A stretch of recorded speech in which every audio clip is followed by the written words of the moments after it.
by 7 o'clock in the morning. Hi, na-echetazimo. That thing, the most important thing is energy that carries you. Ichefuhania, you lose go 20% of your success. Because only one means success. Because all success will succeed. To replace somebody. To replace somebody.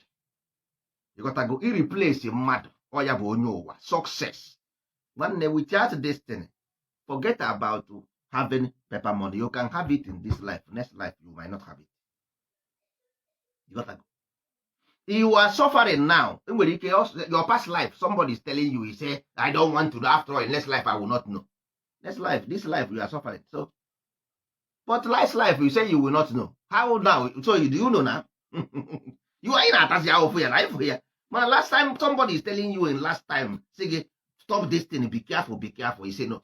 Now, after all, let me have where they go now. Where they go now be in next life. I don't know where I am. The spam does not lie. The spam can never ever lie. No. You can lie, but the spam cannot lie. The spam ahibu agahatwasi. You got that? So no matter how you think you will die and go, no, spam will go and bring you back because spam carries millions of spam once. You have brother and sister. So if you get also ka mpunu ka bu millions n'ukwu ye. Mpunu ka ga-amụkwa gị ọzọ, ọ ka ga-amụkwa gị ọzọ, mụọ gị ọzọ. So don't worry, ịgbasi ọsọ ego ọma. As long as na irughị n'igwe na ịnọ ebe a, mpunu ka ga-anyụkwa the spam ahụ ọ nyụpụtara. Ụmụ nwoke na-anyụ 1 million once. Ụmụ nwoke na-anyụ millions once. So ife ilie na ime gị escape, mba, onwebeghị escape ime. Your brothers, your sisters, they have the same gene with you. So don't worry, ndị ga-akpọta gị n'ụwa ka nkụ.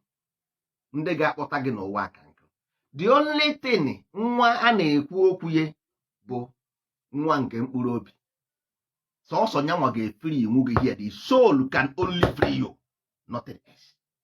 The brain is the source of karma because nya bụ onye ụwa. The brain is onye ụwa gị because ọ bụ datin bụ ụzọ ụkpụrụ gị. The whole body work with brain. Once ị napụrụ brain, enweghịzi ihe na-arụ ọrụ n'ahụ mmadụ. Ọ dị ka igbupụ isi. Once igbupụrụ isi, ọkụkọ isi gaghị. So onye ọbụla na-amaghị onye ụwa ya, nwanne ikpuru isi.